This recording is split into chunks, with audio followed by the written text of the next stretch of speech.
Hello student, welcome you all to a free learning platform Let's Study India. Myself Subhashi और हम पढ़ रहे हैं हमारा बहुत ही important chapter principle of inheritance and variation. पिछले कुछ लेक्चर्स में हमने मोनोहाइब्रिड, डाईहाइब्रिड क्रॉस के बेसिस पे देखा था, multiple allelism, codominance, incomplete dominance, ये सारी चीज़ें हमने देखी थी। कल ही हमने डिस्कस किया था मेंडल्स के जो तीसरे लॉ हैं उनके बारे में। ठीक है, आज हम पढ़ने जा रहे हैं हमारा नेक्स्ट टॉपिक जो कि अगेन बहुत ही इम्पॉर्टेंट है। लेकिन उस टॉपिक को स्टार्ट करने से पहले एक ओवरव्यू लेते हैं।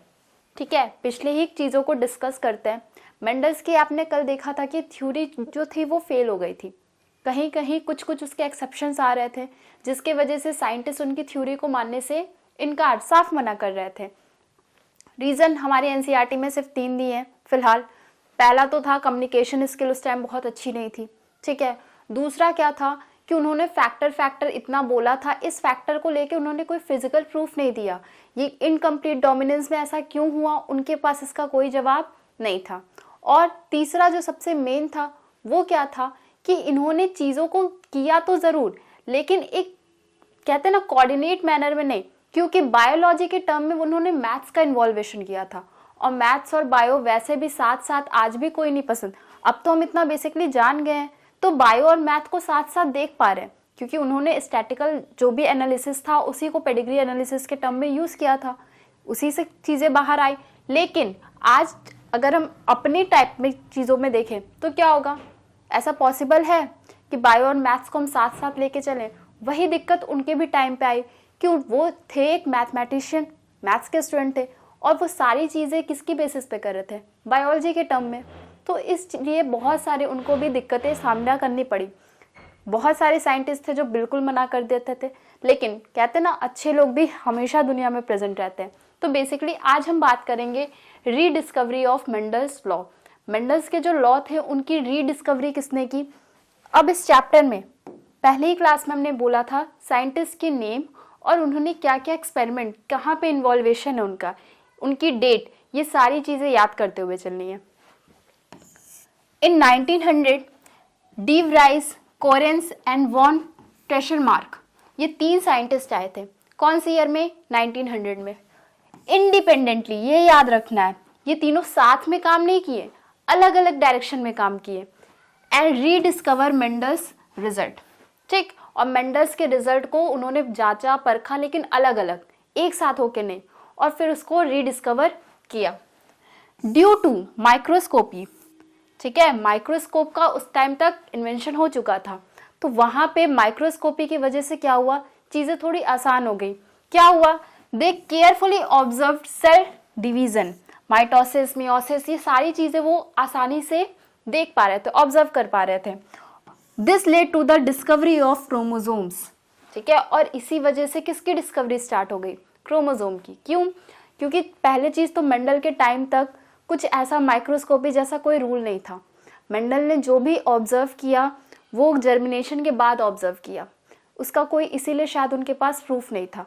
लेकिन यहाँ पे माइक्रोस्कोप आ चुके थे तो चीज़ें आसानी से ऑब्जर्व कर पा रहे थे, और चीज़ों को जब ऑब्जर्व कर पाएंगे तभी तो उनका प्रूफ दे पाएंगे ना। तो ये सारी चीज़ें होती गई।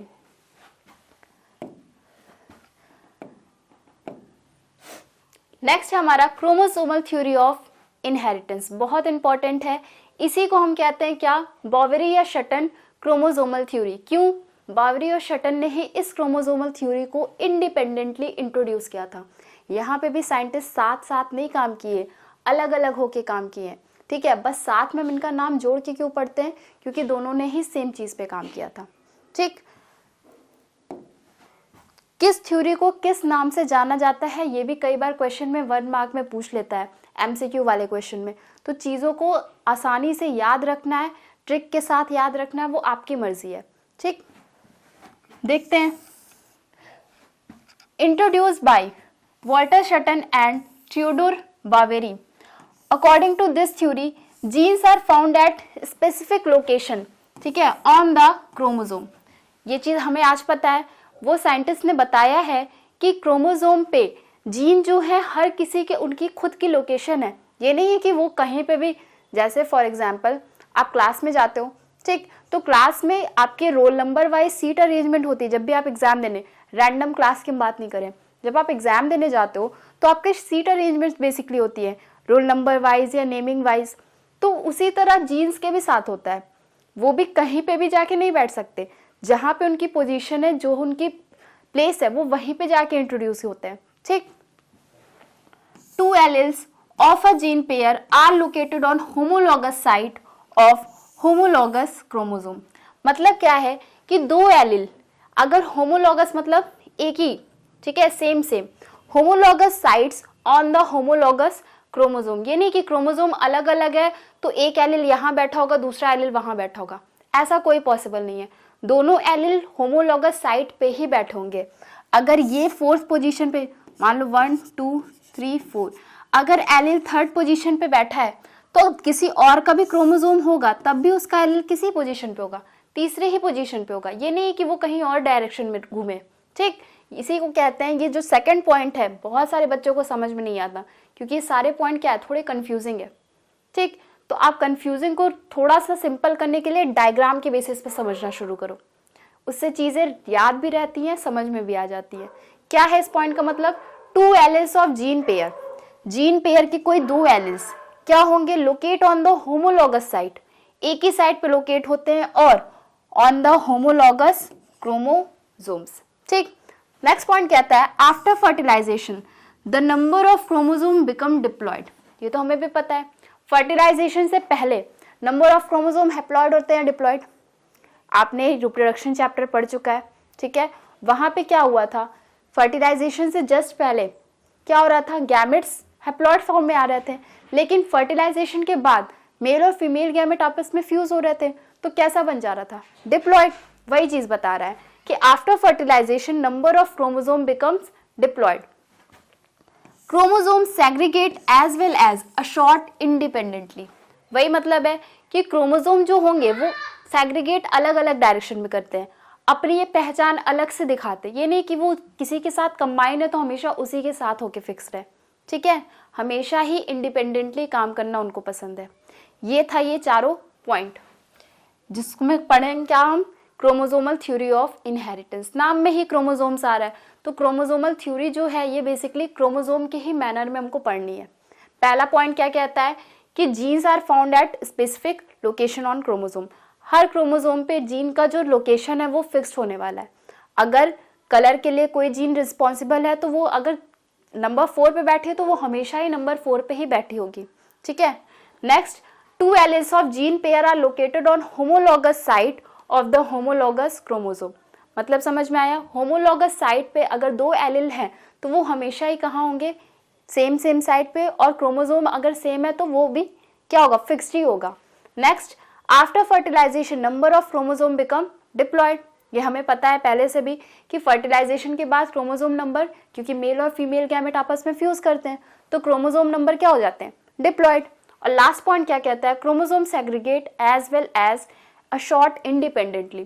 क्रोमोसोम क्या होते हैं, अलग अलग भी होते हैं और अपनी पहचान खुद से दिखाते हैं, ये नहीं कि वो हमेशा कंबाइंड फॉर्म में चलना पसंद करे, ठीक। नेक्स्ट है हमारा लिंकेज एंड रिकम्बिनेशन। बहुत बहुत बहुत इंपॉर्टेंट है। क्यों इंपॉर्टेंट है, क्योंकि इनके जो साइंटिस्ट हैं, पहला क्वेश्चन तो जैसे आपके गार्डन पी प्लांट पे मेंडल ने अपना एक्सपेरिमेंट किया था, यहाँ पे जो साइंटिस्ट थे मॉर्गन साहब, उन्होंने किया था स्टडी फ्रूट फ्लाई पे।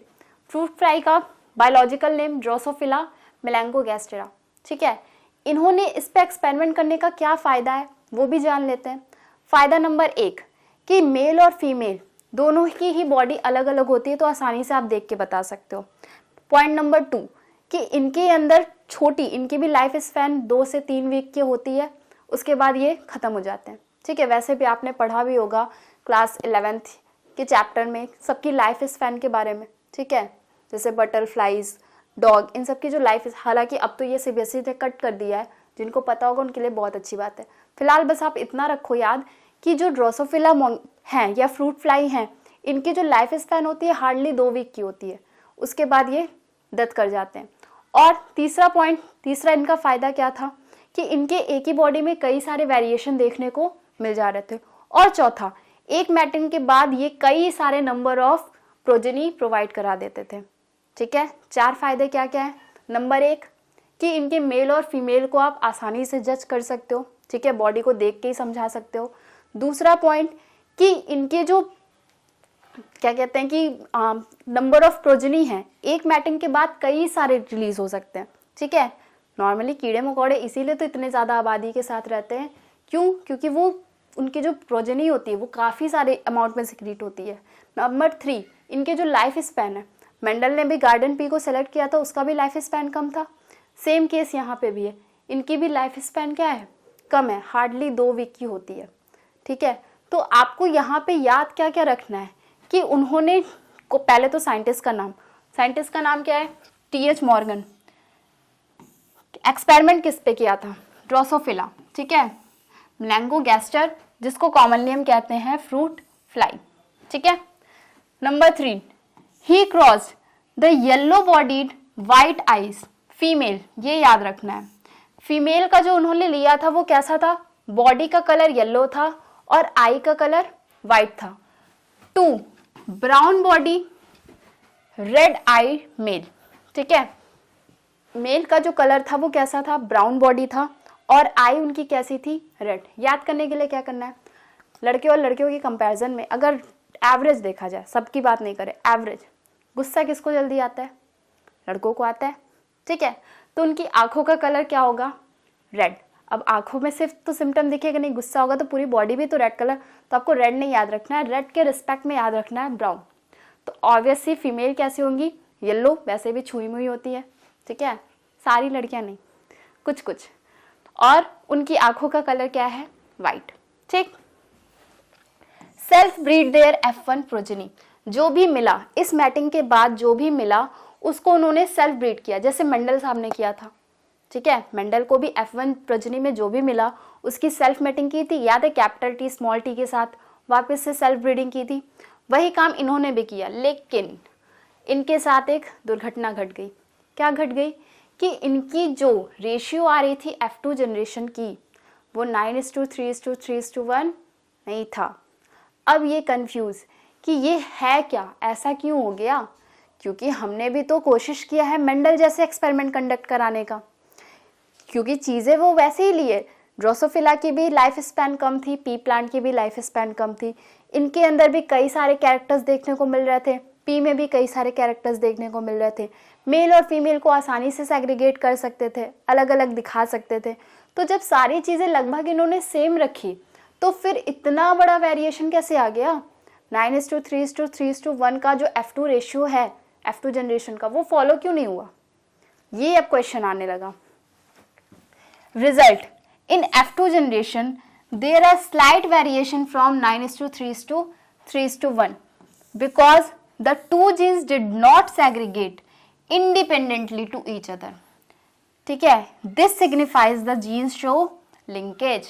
यहाँ पे क्या हुआ कि वेरिएशन थोड़ा हट के आया, और वो वेरिएशन हट के क्यों आया, जब साइंटिस्ट ने इसको माइक्रोस्कोपी लेवल पे देखा तो उन्होंने ये देखा कि इनके जो जीन्स हैं, मेंडल साहब ने जो किया वहाँ पे तो जीन्स प्रॉपरली सेग्रीगेट हो जा रहे थे, अलग अलग हो जा रहे थे, लेकिन यहाँ पे इनके जीन्स अलग अलग नहीं हो पा रहे थे।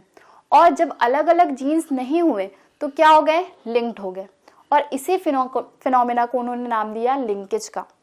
लिंकेज और रिकॉम्बिनेशन नाम से ही आप समझ लो ना, लिंकेज का मतलब कोई 2 जीन है बहुत पास पास अगर रखी गई है, चांसेस है आपस में कोलैप्स करने की, इसी को कहते हैं लिंकेज। रिकॉम्बिनेशन का मतलब, मान लो ये एक क्रोमोसोम है, ठीक, अब हमने क्या किया, इस क्रोमोसोम पे एक नया रिकॉम्बिनेंट ऐड कर दिया। अब ये जो बनेगा नया वाला क्रोमोसोम वो कुछ ऐसा बनेगा, एक ऐसा और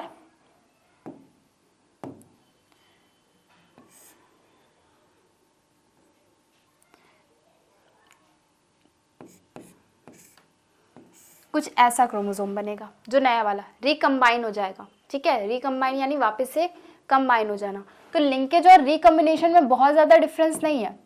ठीक, डिफरेंस क्या है, छोटा सा। अब आप देख के बताओ, इनमें एनसीईआरटी में एक चीज़ है क्या, पेरेंटल और नॉन पेरेंटल। लिंकेज पेरेंटल होगा या रिकम्बिनेशन पेरेंटल होगा, मतलब पेरेंट टू प्रोजेनी किसकी वजह से चीज़ें आएंगी, लिंकेज की वजह से या रिकम्बिनेशन की वजह से। वेरिएशन आप ध्यान रखो, वेरिएशन अगर हो रहा है तो वो किसका पार्ट होगा, रिकम्बिनेशन का पार्ट होगा या लिंकेज का पार्ट होगा। चीज़ें समझ में आ रही हैं। जीन सेग्रीगेट नहीं कर पा रहे हैं, अलग अलग नहीं हो पा रहे हैं, तो जब अलग अलग नहीं हो पाएंगे तो हमेशा साथ ही में चलेंगे। ऑब्वियस सी बात है, जब वो अलग अलग होने ही नहीं चाह रहे हैं तो वो हमेशा साथ में ही चलेंगे, और जब वो हमेशा साथ में चलेंगे तो क्या वेरिएशन हो सकता है, नहीं हो सकता, यानी म्यूटेशन नहीं होगी। तो म्यूटेशन पार्ट किसका हो जाएगा, रिकम्बिनेशन का। ठीक है, क्यों, क्योंकि वहां पे हम नई चीज़ों को ऐड कर रहे हैं, रिकम्बाइन कर रहे हैं, और नई चीज़ों को ऐड करेंगे तो कुछ नया हमको देखने को मिलेगा। ठीक, तो वेरिएशन जो हो रहा है वो किसकी वजह से हो रहा है, रिकम्बिनेशन पे। अब एक और क्वेश्चन आता है, पेरेंटल कौन है और नॉन पेरेंटल कौन है। क्या जो लिंकेज का पार्ट है इनमें कोई चेंजेस देखने को मिल रहा है, ये पेरेंट में भी ऐसे ही थे, जीन जब सेग्रीगेट हो ही नहीं रहे तो ऑफस्प्रिंग में भी ऐसे ही आने वाले हैं, हो रहा है, पेरेंट में भी ऐसे ही थे, जब सेग्रीगेट नहीं हुए तो ऑफस्प्रिंग में भी ऐसे होंगे। तो पेरेंटल वाला पार्ट कौन शो कर रहा है, लिंकेज, लेकिन रिकम्बिनेशन किसका पार्ट शो करेगा, नॉन पेरेंटल। ये सोच लो आप, इसके पेरेंट अगर सिंगल थे, ठीक है, स्लाइटली स्काई ब्लू कलर में और रेड कलर में, तो क्या नया वाला जो कॉम्बिनेशन है वो किसका होगा, दोनों का मिक्सिंग होगा। तो नॉन पेरेंटल शो कर रहा है ना, यहाँ पे वही चीज पूछता है। Recombination is the condition where the genetic material is rearranged. ठीक है, रिकम्बिनेशन को ही हम बोलते हैं क्या, क्रॉसिंग ओवर, चीजें आपस में क्रॉस्ड हो गई, तो इसी का दूसरा नाम क्या है, crossing over. Example, crossing over is also known as recombination. The recombinant formed result in the variation. अभी हमने देखा कि रिकम्बिनेंट होगा तभी तो वेरिएशन आएगा, तभी तो म्यूटेशन होगा, नहीं लिंकेज में तो पेरेंट टू पेरेंट वो प्रोजेनी वो तो फ्लो ही कर रहा है, ठीक है, उसमें कोई चेंज आता हुआ नहीं दिख रहा है। लेकिन रिकम्बिनेशन में क्या है, चेंजेस आते हुए दिख रहे हैं, इसलिए वेरिएशन का पार्ट यही है। Next, the recombinant are the recombination of both the parents. ठीक है, रिकम्बिनेंट में क्या हो रहा है, दोनों ही पेरेंट्स के कुछ कुछ चीजें रिकम्बाइन कर रही है, सारी नहीं, कुछ कुछ चीजें आपस में रिकम्बाइन कर रही है, और जब कुछ कुछ चीजें आपस में रिकम्बाइन करेंगी तो क्या होगा, एक नया प्रोजेनी मिलेगा। चीजें समझ में आई। पेरेंटल नॉन पेरेंटल क्यों इनको कहा गया, क्यों ऐसा बोला गया कि रिकम्बिनेशन में वेरिएशन आएगा, लिंकेज में वेरिएशन नहीं आएगा। ठीक,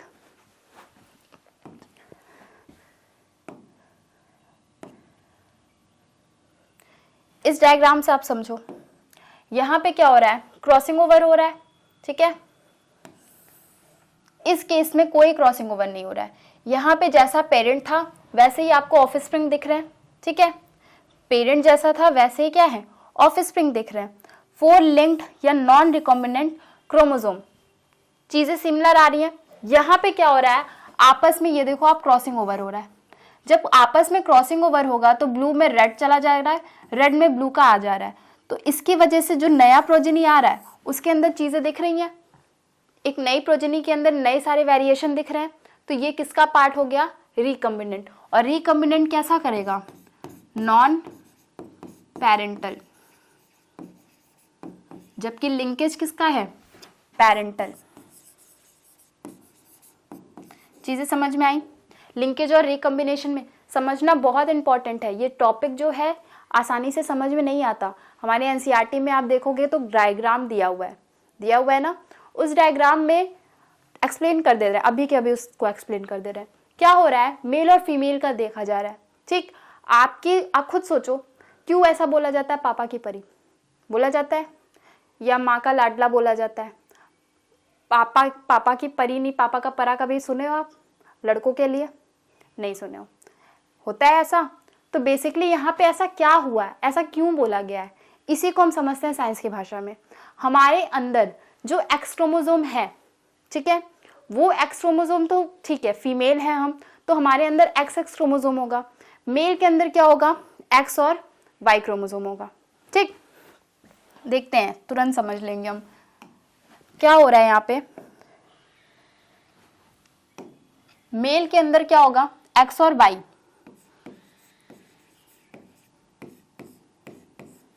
और फीमेल के अंदर क्या होगा,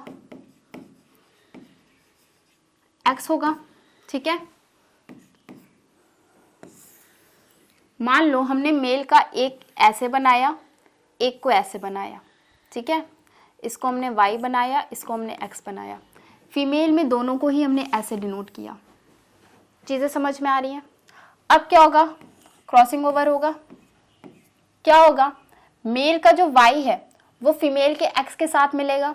देखो देखो क्या हो रहा है, मेल का जो वाई है ये किसके साथ मिल रहा है, इसको हम अलग कलर के पेन से बनाते हैं।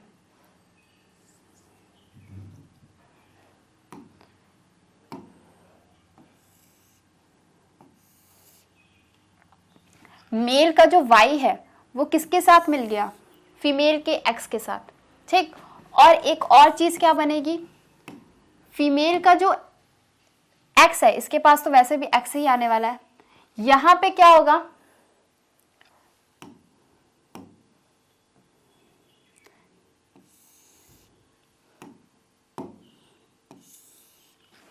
चीजें समझने की कोशिश करना।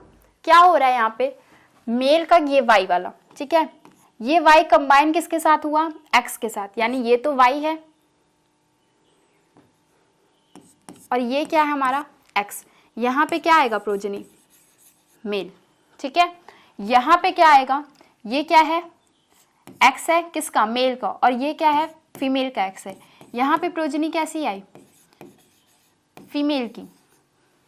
यही हो रहा है, ठीक है।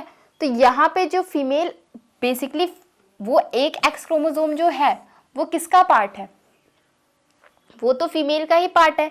यहाँ पे मेल का जो वाई क्रोमोसोम है ये तो मेल का ही पार्ट है। इसके अंदर एक्स किसका आया, मेल का नहीं आया, फीमेल का आया एक्स, जिसकी वजह से इनके अंदर जो इनके सेक्स है वो कैसे हो गए, मेल के। और यहाँ पे क्या हुआ कि ये जो रेशियो है एक्स एक्स का, यहाँ पे तो एक्स ही आना था इससे एक, लेकिन दूसरा वाला एक्स किसका आया है, मेल का। इसीलिए कहा जाता है ना, लड़कियां पापा की ज्यादा लाडली होती है। क्यों, क्योंकि उनके अंदर कहीं ना कहीं वो क्रोमोसोम जो मैनर है वो अरेंज्ड है पापा से रिलेटेड। और लड़के क्या होते हैं, मम्मी के ज्यादा लाडले होते हैं। कितनी भी शरारत कर लो, कितना भी तूफानी क्रिएट कर लो, मम्मी जल्दी डांटती नहीं है, ठीक है। तो ये बेसिकली क्यों हो रहा है वो हम समझ रहे हैं इस साइंस के थ्रू, कि यहाँ पे मेल के अंदर जो एक्स क्रोमोसोम आ रहा है वो फीमेल का आ रहा है, और फीमेल के अंदर भी जो आ रहा है वो किसका आ रहा है, मेल का आ रहा है। इस वजह से क्या हो रहा है, चीजें आपस में रिकम्बाइन हो रही हैं। वही हमारे एनसीईआरटी में इतने सारे डिस्ट्रीब्यूशन के साथ बताया गया था, ठीक।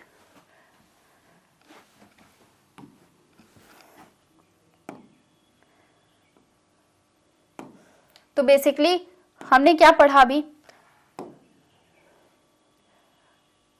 हमने पढ़ा है किसके बारे में, लिंकेज और रिकम्बिनेशन के बारे में। किसने दिया था, टीएच मॉर्गन ने दिया था। एक्सपेरिमेंट किस पे किया था, फ्रूट फ्लाई पे, ठीक है, ड्रोसोफिला मेलैंगोगैस्टर। अब इसके करने के पीछे का रीजन, लाइफ स्पैन छोटी है। दूसरा रीजन, मेल और फीमेल को आसानी से सेग्रीगेट कर सकते हैं। तीसरा रीजन, एक ही मैटिंग के बाद बहुत सारे प्रोजेनी को ये प्रोवाइड करा दे रहे हैं। चौथा रीजन, इनकी बॉडी में कई सारे वेरिएशन देखने को मिल जा रहे हैं। इसके अलावा उन्होंने क्रॉस किसको किया था, फीमेल की बॉडी येलो थी और आंखें कैसी थी, वाइट, ठीक है। मेल की बॉडी कैसी थी, ब्राउन, और आंखें कैसी थी, रेड। उसके बाद F2 जनरेशन, F1 प्रोजेनी जो आई, ठीक है, वो तो आ गई। F2 जनरेशन को जब इन्होंने सेल्फ क्रॉस, F1 को जब सेल्फ पॉलिनेशन या सेल्फ क्रॉस किया तो वहां पे क्या हुआ, सेल्फ क्रॉसिंग के बाद जो F2 जनरेशन की प्रोजेनी आए उनका रेशियो 9:3:3:1 को फॉलो नहीं कर रहा था, जिसकी वजह से साइंटिस्ट जो थे वो परेशान कि ऐसा हुआ क्यों। फिर उन्होंने जब इसको माइक्रोस्कोपी लेवल पे ऑब्जर्व किया तो उन्होंने देखा कि जो जीन है वो एक्चुअल में सेपरेट हो ही नहीं रहे, और उसी टर्म को उन्होंने बोल दिया क्या, लिंकेज। लिंकेज और रिकम्बिनेशन क्या है, रिकम्बिनेशन यानी नई चीज़ों को ऐड करके एक नया प्रोजेनी तैयार करना। वेरिएशन किसके वजह से आता है, रिकम्बिनेशन के वजह से। लिंकेज और रिकम्बिनेशन में एक मोस्ट इंपॉर्टेंट डिफरेंस क्या है, एक पेरेंटल का केस फॉलो करता हो और एक नॉन पेरेंटल का, ठीक।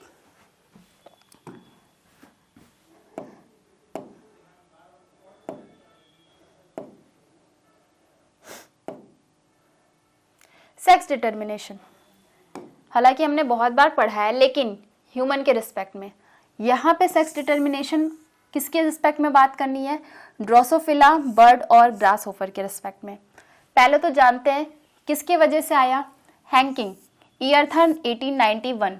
उन्होंने क्या किया, ट्रेस किया एक स्पेसिफिक न्यूक्लियर स्ट्रक्चर, क्रोमोसोम के अंदर एक स्पेसिफिक न्यूक्लियर स्ट्रक्चर को उन्होंने बेसिकली ऑब्जर्व किया, और through spermatogenesis in a few insect, किसमें ऑब्जर्व किया था, स्पर्मेटोजेनेसिस। अब कंफ्यूजन नहीं होनी चाहिए, स्पर्मेटोजेनेसिस किसको कहते हैं, पिछले लेक्चर में हमने पढ़ा के रखा है, समझा के रखा है, नहीं देखे हो लेक्चर तो आप एक बार जरूर देखने की कोशिश करना।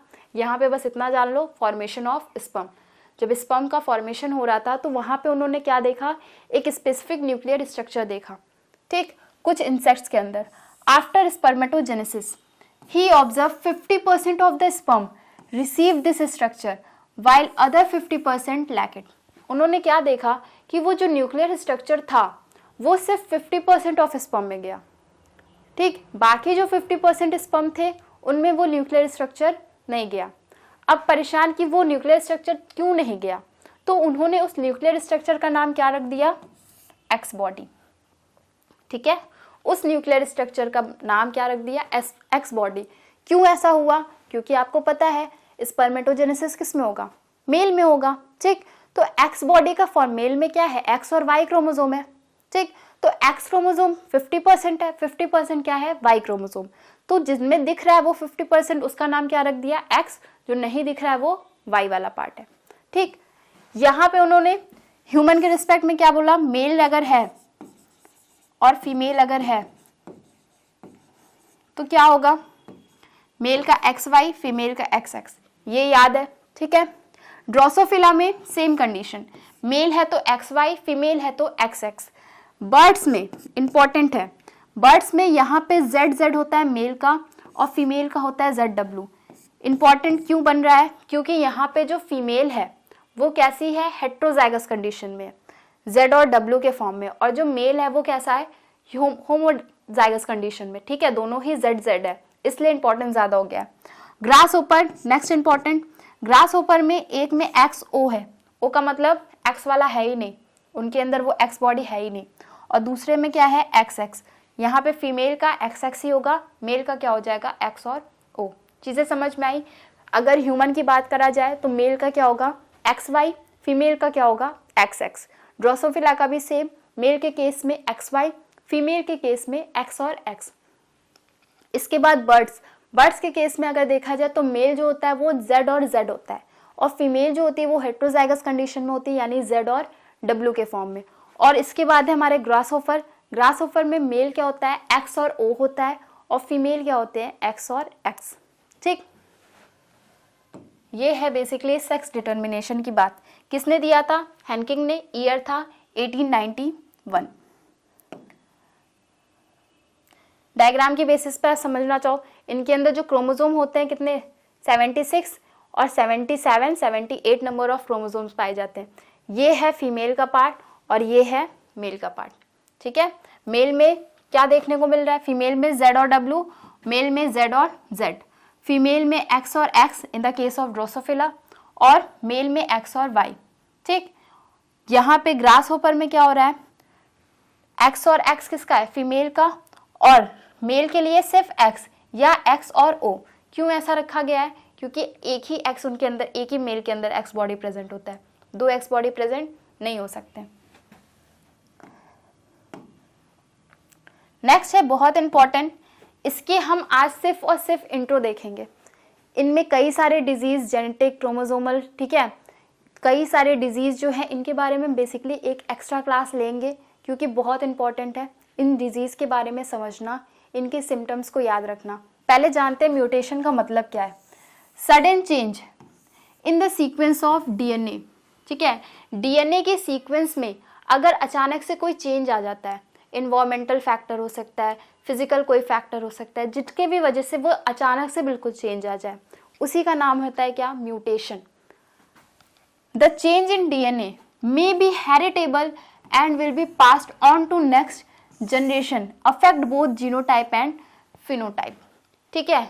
ये जो म्यूटेशन है ये हेरिटेबल भी हो सकता है, मतलब क्या है कि ये जनरेशन से जनरेशन पास आउट होगा, सिर्फ जीन के टर्म में नहीं, फिजिकल अपीयरेंस यानी फिनोटाइप के भी टर्म में, ठीक है। म्यूटेशन जो है वो हेरिटेबल हो सकता है, यानी जनरेशन से जनरेशन पास आउट होगा।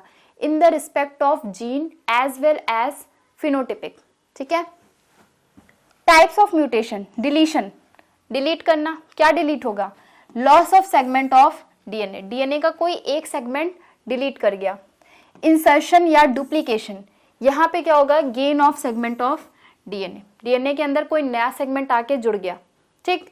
नेक्स्ट है point mutation, mutation arise due to change in single, याद रखना है पॉइंट, पॉइंट मतलब छोटू सा, छोटू का मतलब single base pair of DNA.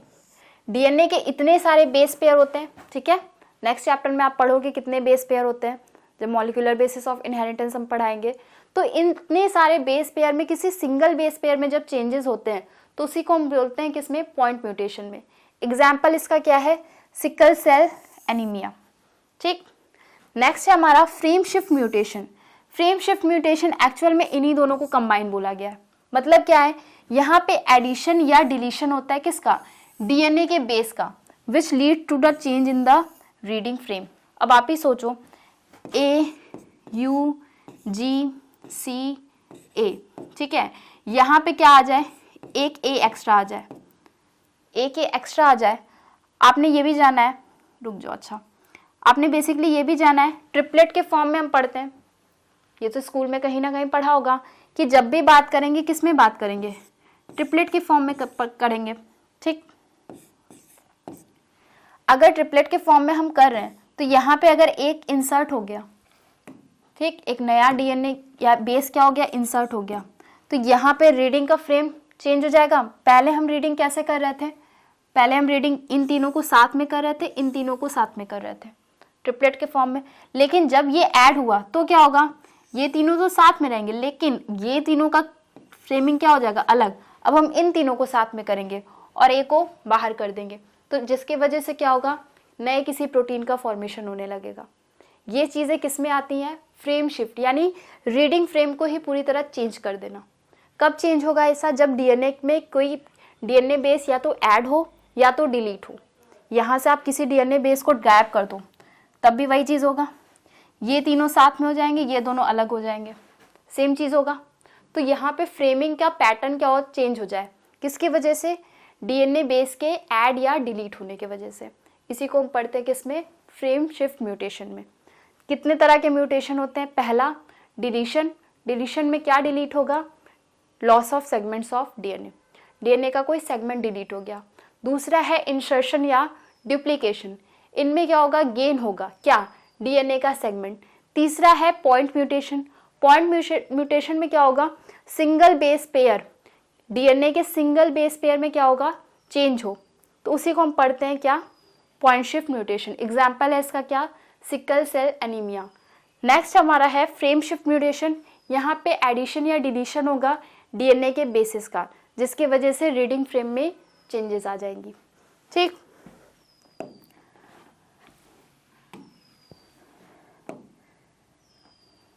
देखो आप, ये बेसिकली किसका एग्जाम्पल है?